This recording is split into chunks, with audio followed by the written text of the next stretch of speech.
Hello friends, welcome to my channel Manas kitchen. আজ এসেছি আনারসের আচার নিয়ে।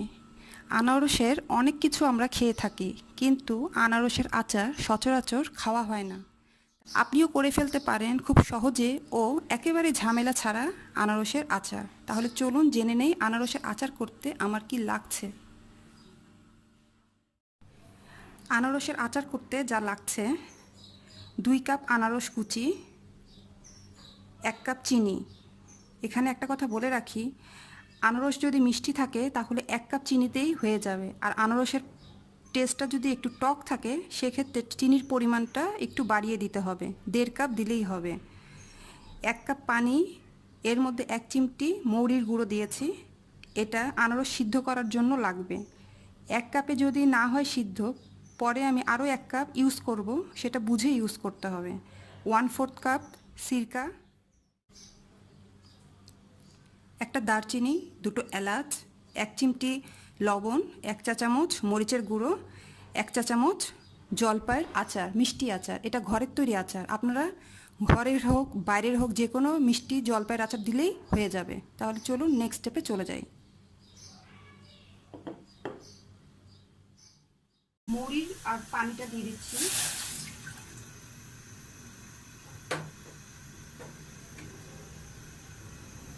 দারচিনি, এলাচ, লবণ,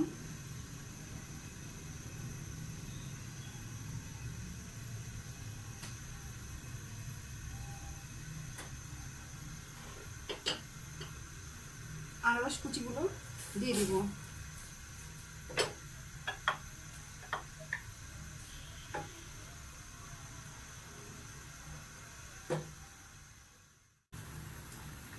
এতে বলক এসেছে, এখন এতে ঢাকনা দিয়ে দিব।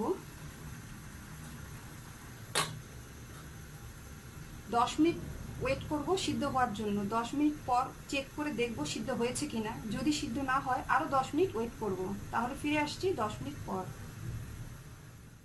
হয়ে গিয়েছে, এখন আমি চেক করব আনারসটা সিদ্ধ হয়েছে কিনা।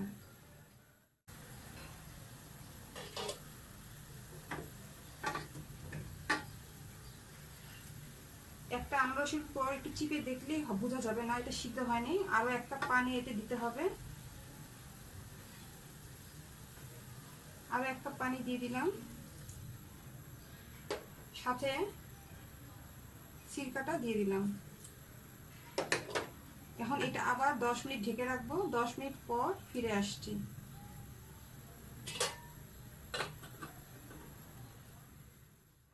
আরো 10 মিনিট পর ফিরে আসলাম।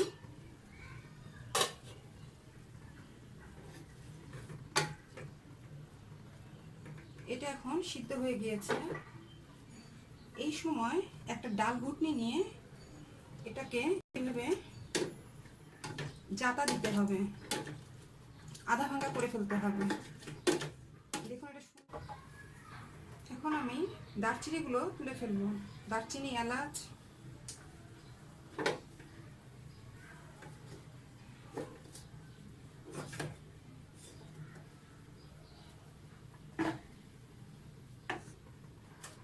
চিনিটা দিয়ে দিব,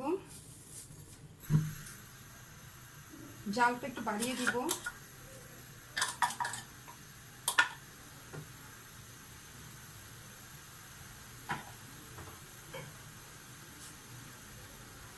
মরিচের গুঁড়ো, আচারটা দিয়ে দিব।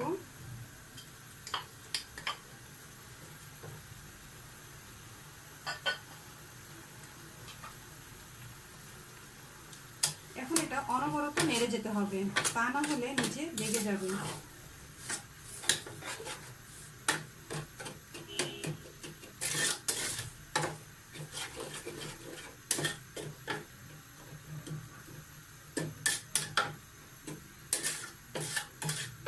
চিনিটা গলে যাওয়া পর্যন্ত এবং এটা একটা আঠালো ভাব না আসা পর্যন্ত মাঝারি আঁচে নেড়ে যেতে হবে।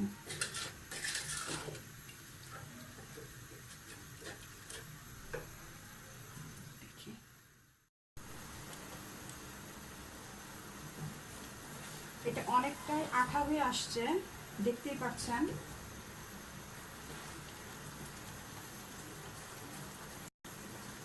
আঁচ কিন্তু মিডিয়ামেই আছে।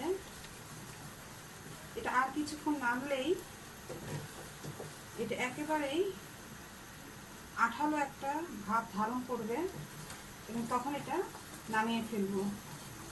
এভাবে নেড়ে যেতে হবে এবং এটা অনেকটাই শক্ত হয়ে আসছে, নাড়তে অনেকটাই কষ্ট হচ্ছে।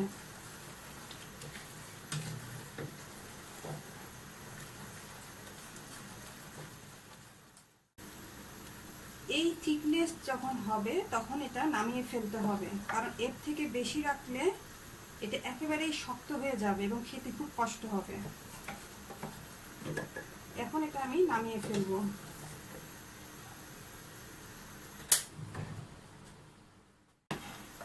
এই পরিমাণ যখন পানিটা থাকবে, আঠালো একটা পানি যে পড়ছে আবার একটু লেগেও আছে, তখনই এটা নামিয়ে ফেলতে হবে। চুলাটা বন্ধ করে দিলাম এবং এটা ঠান্ডা হওয়ার পর আমি পরিবেশন করব। তৈরি হয়ে গেল খুবই লোভনীয় আনারসের আচার। দেখতে যতটা সুন্দর লাগছে, খেতে কিন্তু দারুণ। ঠান্ডা করে পরিষ্কার জারে রেখে অনায়াসেই এই আচার 1 থেকে 2 মাস খেতে পারবেন।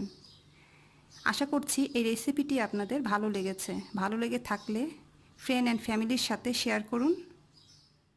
ভালো থাকুন আর মানাস কিচেনের সাথেই থাকুন। আল্লাহ হাফেজ।